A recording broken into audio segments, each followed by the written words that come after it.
Ya, pemirsa Anda masih bergabung bersama kami dalam program Talk Today PJTV. Wow, makin memotivasi saya untuk bisa menjadi seorang pebisnis. Tapi kalau dilihat-lihat begitu ya, harus ada modal kalau bisnis Pak Haji. Bagaimana kira-kira ada satu apa ya insight positif begitu untuk yang ingin menjalankan bisnis tapi modalnya tidak ada begitu ya. Kalau tadi kan Pak Haji modal nekat, tapi modal finansialnya cukup mumpuni begitu. Kalau kita mungkin modal finansialnya nggak ada, modal nekatnya juga, wah gimana nih gitu. Sulit begitu kalau menjalankan bisnis tanpa ada pengetahuan dulu atau mungkin tanpa tanpa apa ya, ibaratnya keilmuan begitu. Ya. Gimana Pak Haji?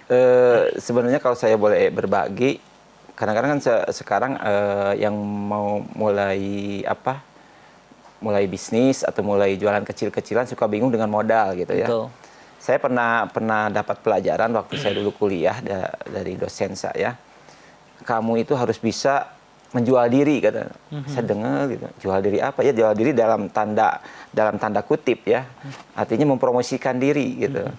Kan sekarang kalau kita ngelamar suka ada saya ini orangnya supel, orangnya ini bla bla bla gitu. Yang paling penting saya ini orangnya jujur. Oke. Nah, tadi kembali lagi ke jujur. Karena dengan modal itu terus kita bisa mempromosikan dirinya. Karena di luar sana gitu banyak orang-orang yang punya uang kebingungan nih. Kebingungan nyimpen uangnya di mana. Betul. Nyimpen uangnya di mana, terus sama siapa gitu. Cara menggunakannya seperti apa begitu Nah, ya? gitu kan itu perlu orang yang Betul, amanah. betul. Dan saya itu lakukan. Saya itu lakukan waktu pertama saya di emas juga sama begitu. Pertama saya tunjukkan komitmen saya itu punya integritas sehingga supplier udah tidak hitung-hitungan lagi. Udah ngelihat integritas kita. Terus saya buktikan juga di TGM. Sebenarnya ini TGM bukan milik saya pribadi. TGM ini udah saya bercita-cita kan punya perusahaan yang profesional di akuntansinya, segalanya profesional di manajemen secara profesional, dan ini di share berbentuk saham. Oke. Dan ternyata alhamdulillah banyak di luaran yang kebingungan dengan kebingungan menyimpan uang di mana gitu. Akhirnya pada ikut. Ada yang uang pensiunnya, ada uang tabungannya, daripada disimpan di sini nggak nambah-nambah. Apalagi lihat tadi value dari TGM itu untuk keberkahan dan kebermanfaatan itu, mereka juga akhirnya pada ikut. Ya, walaupun saya istilahnya pahit-pahitan ya. Ini saya belum pengalaman di air, belum pengalaman di ini, kok bisa ikut kata saya. Saya waktu itu merinding juga, subhanallah. Gini aja Pak Haji, karena saya lihat niat Pak Haji bahwa ini untuk keberkahan umat, untuk kebermanfaatan. Walaupun ini belum kelihatan untungnya, siapa tahu saya ketiban di sisi lain pesantren saya, kan beliau pengurus pesantren, pimpinan pesantren. Saya berdoa mudah-mudahan pesantren saya jadi lebih berkah dan lebih maju katanya gitu. Saya jadi tertantang.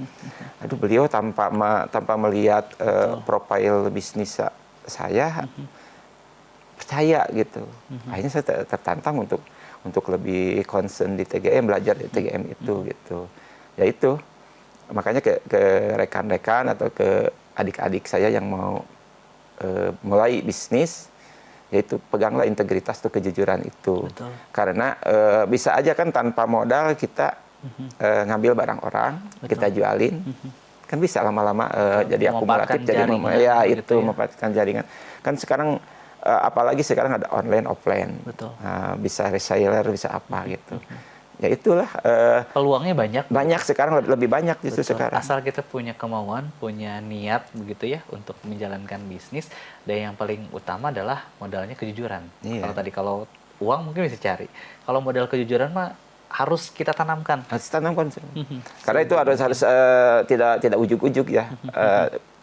Pembiasaan di rumah juga. Betul. Apalagi saya sekarang menerapkannya, standarnya dinaikkan lagi, tidak boleh berbohong, walaupun bohong itu tidak merugikan secara materi gitu. Ke karyawan gitu. Tidak merugikan secara materi, bukan hanya berbohong keuangan gitu ya. Misalnya contoh sederhananya gitu. Dari mana kamu izin gitu. Dia masuk kerja Saya gitu ya. dari sholat dulu padahal habis dari warung gitu. Oke. Nah itu kan berbohong kan. Betul. Karena orang kalau udah terbiasa bohong. Akan meningkat tingkat Iya, bohongnya. nanti bakal dicatat jadi seorang pembohong gitu. Wah, luar biasa. Selain menjadi inspirasi buat saya untuk bisa punya usaha bisnis, tapi dapat insight positif yang luar biasa di kehidupan sehari-hari untuk bisa jalankan begitu ya. Iya. Tidak hanya mungkin dalam usaha, tapi di kehidupan kita pun ini bisa jalankan. Tapi kalau Pak Haji Cucu sendiri memegang bisnis dari tahun 99, ada fase naik turun tadi saya bilang ya, modalnya pun juga mungkin tidak sedikit begitu ya. Bagaimana cara mempertahankan agar bisnis ini tetap berjalan begitu? Tadi kan memang nilai keberkahan yang diutamakan. Bagaimana di satu bisnis begitu ya, tiba-tiba keuntungannya sedikit begitu Pak Haji, tapi mungkin masih menebar kebermanfaatan tadi buat karyawan. Ini nyaris nggak ada untungnya nih, tidak collab tapi nyaris tidak ada untungnya gitu ya, mungkin dari periode tertentu. Tapi karyawannya masih tetap bisa gajian dan sebagainya. Seperti apa kira-kira Pak Haji tanggapan? Kalau saya melihat bisnis itu tidak untuk mempertahankannya ya. Kita harus selalu nge-update juga ya, update kemampuan dan ilmu kita. Karena apalagi sekarang dengan adanya, kalau saya hikmahnya COVID itu, salah satunya percepatan digitalisasi kan. Yang kita tidak perhitungkan sebelumnya, semua sekarang serba online, ngantor bisa Zoom Meet segala macam, itu kan tidak dulunya belum keperhitungkan gitu. Makanya kita harus terus ngikutin perkembangan teknologi. Terus dibarengi begitu. Harus jangan menolak teknologi. Kita harus terus ikut perkembangan teknologi ini, karena walaupun kadang-kadang saya ada di sisi malas juga gitu ya. Agak ribet begitu Pak Haji. Agak ribet ya, udah agak keumuran. Kadang-kadang HP juga kan yang kita bisa WA, bisa ini.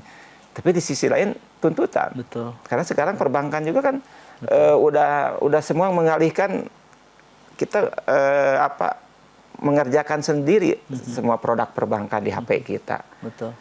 Udah tidak dilayani sama tellernya, sama ininya ya. Saya udah jarang ngurus ke bank, sekarang udah sendiri. Tadinya saya males gitu ya, tapi ya itu tuntutan. Betul, itu juga harus dipelajari ya Pak Haji. Iya, harus terus mengupdate kemampuan diri. Terus pernah saya di satu fase tidak untung gitu ya, tidak untung malah rugi. Betul. Saya karena saya punya guru saya ya sekaligus orang tua saya konsul, saya curhat ya gitu. Ini tidak rugi, tidak ini.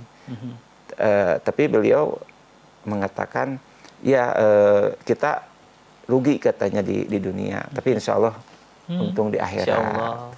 Sampai waktu itu karena apa? Ya karena kita masih bisa mempekerjakan karyawan tadi ya. Makanya doa saya waktu terjadi COVID kan banyak PHK. Saya berdoa, ya Allah, jangan sampai saya mem-PHK para karyawan. Doa saya itu, jangan sampai saya mem-PHK para karyawan. Kan waktu itu buka dibatasi cuma setengah hari, kadang-kadang ada ditutup. Pas waktunya Lebaran, waktunya kita marimaan, malah dibatasi. Panen begitu. Waktunya panen malah dibatasi. Ya, saya berusaha berdoa aja kepada Allah, jangan sampai saya mem-PHK karyawan.